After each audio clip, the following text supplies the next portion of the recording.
Tere jälle! Tere! Ja me jätkame kangekaelset rahateemat.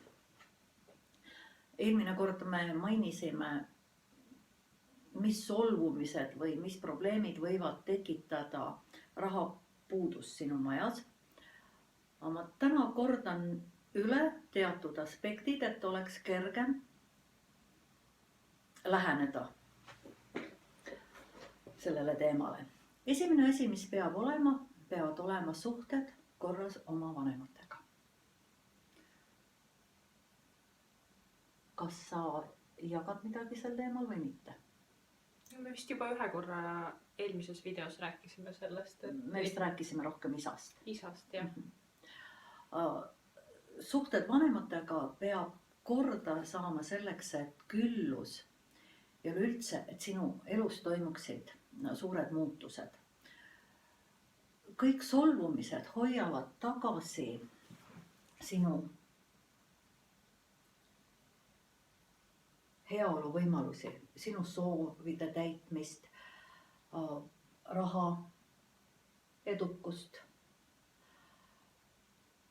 Sellepärast, et kui meie südames on solvumine vanemate peale, ka kasuvanemate peale, siis sinu süda annab välja vastavaid signaale, vastavaid sagedusi, mida siis aju transleerib universumisse.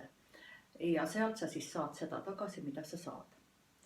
Sa võid teadlikult mõelda küll selle peale, et ma tahan rikkusta, võid isegi afirmatsioone lugeda, mediteerida, aga kui sinu alateadvuses istub solvumine hästi sügaval, on solvumine vanemate peale, seoses rahadega eriti on isa teema aktuaalne, siis raha lihtsalt ei saa sinu juurde tulla sellises koguses, nagu sina soovid.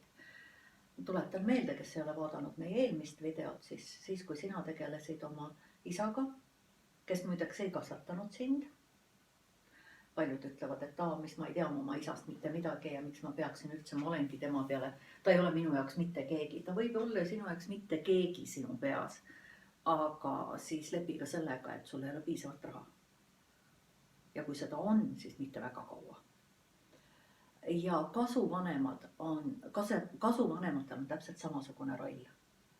Seda sina võid kinnitada, et siis kui sina tervendasid suhted oma kasu isaga, siis toimus hüppeline kasv sinu finantsilises seisus.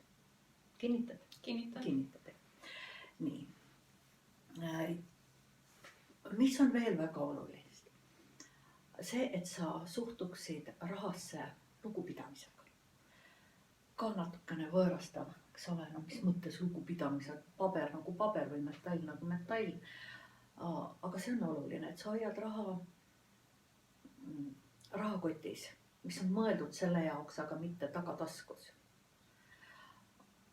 Energeetilises maailmas öeldakse, et raha on jumalanna. No kui sa topid, eriti mehed topivad tahataskusse kortsus raha, kui sa istud just jumalanna peal, vaevalt, et ta tunneb sellest suurt rõõmu ja kohe tahaks sinu juurde tulla. Nii et elementaarne, lugupidav suhtumine rahasse. Mis veel on olulist, on sõnad. Mis sõnu sina mulle viskasid, kuidas kunagi aastaid tagasi? Mina ütlesin papp, sina ütlesid? Plekk, rull. Vist rohkem ei teagi. Keegi veel rääkis siim vist. Selliseid sõnu, mida me üldse ei teadnud.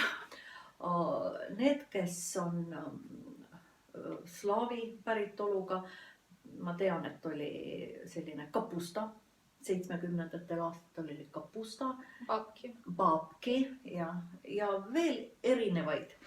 Ma arvan, et neid võimalusi on hästi palju erinevaid. Nii et lihtsalt raha on raha ja kuna ma juba mainisin, et see on jumalanna ja kui sa jumalanna ütled plekk, papp, jällegi. Või ütled, et ta on ebaoluline. See on juba mõttemuster.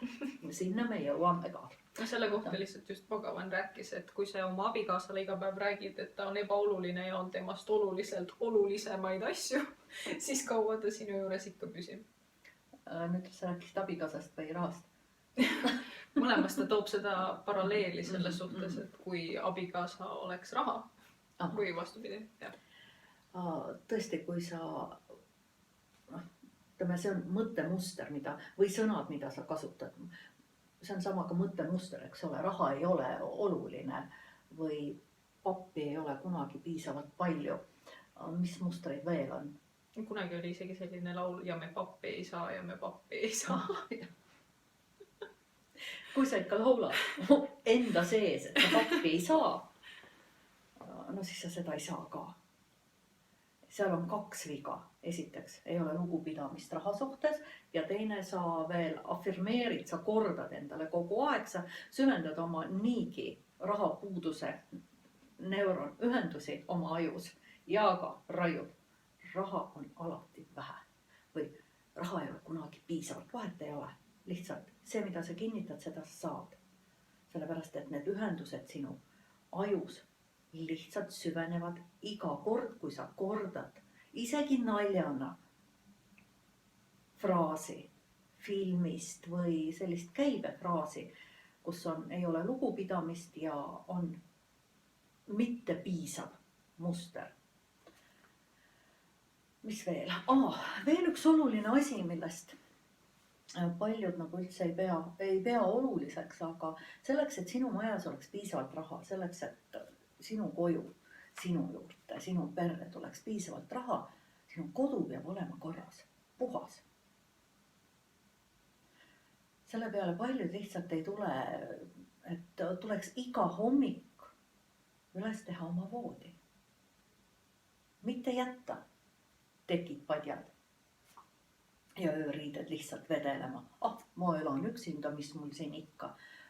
Ma olen väga ela üksinda, aga kodu peab olema korras. Voodi on üks neist. Puhas, ära hoia kodus liigseid asju, mida sa ei kasuta.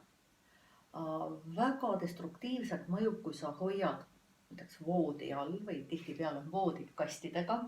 Ma ei tea, see on vististi kurjade jõudude poolt välja töötatud mudel, et sa hoiad seal mitte vajalikke asju. Mulle rääkis üks meie keskuse külastaja, naisterahvas, kes pidevalt selles rahapuuduses siples. Töökas inimene, kõike nagu peaks tema ameti juures raha olema piisavalt.